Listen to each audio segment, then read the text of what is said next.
तांदूळवाडीच्या पेरूच्या बागेमध्ये आहोत। आता नुकतीच या बागेची छाटणी झालेली आहे। यावर्षी पहिल्यांदाच आम्ही जी छाटणी आहे ती बाहेरची मंडळी आणून करून घेतली। याचं कारण असं होतं, आपण जर हे थोडंसं जवळ घेऊन दाखवू, आपण जर हे पाहिलं असेल तर झाड खूप चांगल्या परिस्थितीमध्ये आहे। आता ही जाडी आपण पहा, केवढी मोठी जाडी झालेली आहे आणि ह्या जाडीची छाटणी करण्याइतकी चांगली कात्री आमच्याकडे उपलब्ध नव्हती। याला जितकी मेहनतीची गरज होती तेवढी माणसं आमच्याकडे उपलब्ध नव्हती। त्याच्यामुळे आम्ही यावर्षी बाहेरची मंडळी बोलवून त्यांना एका झाडाला काही रक्कम देऊन अशा पद्धतीने ही आम्ही गुत्त्यात दिलं। समजा ना, एका झाडाला काही रक्कम कशाला सांगू तुम्हाला, मी गुत्त दिलं आणि त्यांच्याकडे छाटणी करून घेतली।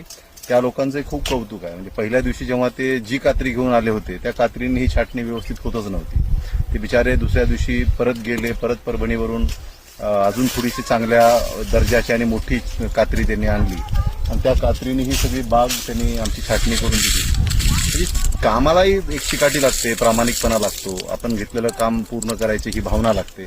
आता हे जे तुम्ही पाहताय, म्हणजे माझी जर मूठ मी ह्याच्यावरती धरली, इतकी जाड आता ही आमची म्हणजे ह्याची फांदी झालेली आहे। हे बघा, ह्याच्यापेक्षा जाड हे झालेलं आहे। हे झाड अतिशय चांगल्या पद्धतीने वाढलेलं आहे। आता आम्ही छाटणी केली आहे। यावर्षी पेरूला ताण दिला होता, पण आपल्याला माहिती आहे की अवकाळी पाऊस यावर्षी भरपूर आधेमध्ये येतच राहिला। त्याच्यामुळे पाण्याचा जो ताण पेरूच्या बागेला आम्ही दिला होता तो एक प्रकारे वाया गेला, समजा त्याचा काही उपयोग झाला नाही। परंतु शेवटी आपण शेतकरी आहोत, आपल्याला थांबता येत नाही। The show must go on असं इंग्रजीमध्ये म्हणतात। तसं मग आम्ही ठरवलं, काही तज्ज्ञांची चर्चा केली आणि छाटणी करण्याचा निर्णय घेतला। आमच्या शेतावरती जे लोक आहेत त्यांनी अतिशय मेहनतीने हे झाड इतकं आता हे मजबूत परिस्थितीमध्ये आणलेलं आहे। यावर्षी आम्ही छाटणी घेतली आहे। ईश्वराकडे एवढीच प्रार्थना आहे की यावर्षी काळजी घेऊन छाटणी केलेली आहे, तर यावर्षी काही ना काहीतरी फळ पदरात पडावं आणि त्या फळाचे पैसे खिशात पडावेत अशी एक अपेक्षा यावर्षी ईश्वराकडे प्रार्थना माझी राहील।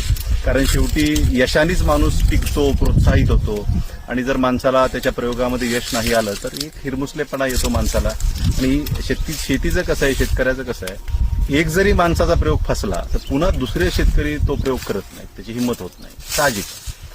तर माझ्यासारखी माणसं ही रिस्क घेऊ शकतात, की प्रयोग करू शकतात। तर माझ्या जर प्रयत्नाला यश आलं तर ह्याचा स्वार्थ माझा एवढाच आहे की माझी जर बाग यशस्वी झाली तर आज इतरही काही आमचे शेतकरी मित्र, आमच्या गावातले जे माझे शेतकरी बांधव आहेत, तेही पेरूची बाग प्रोत्साहित होऊन करू शकतील। त्याच्यासाठी माझ्या बागेचं यशस्वी होणं खूप गरजेचं आहे असं मला वाटतं। फक्त पैसे हा विषय नाही, परंतु एखादा जर प्रयोग यशस्वी झाला तर आपल्याला माहिती आहे की मग त्याच्याकडे पाहून इतरही लोक प्रोत्साहित होतात आणि तशा पद्धतीची शेती इतरही शेतकरी करायला लागतात। त्याच्यामुळे ही आमची बाग यशस्वी होणं खूप गरजेचं आहे।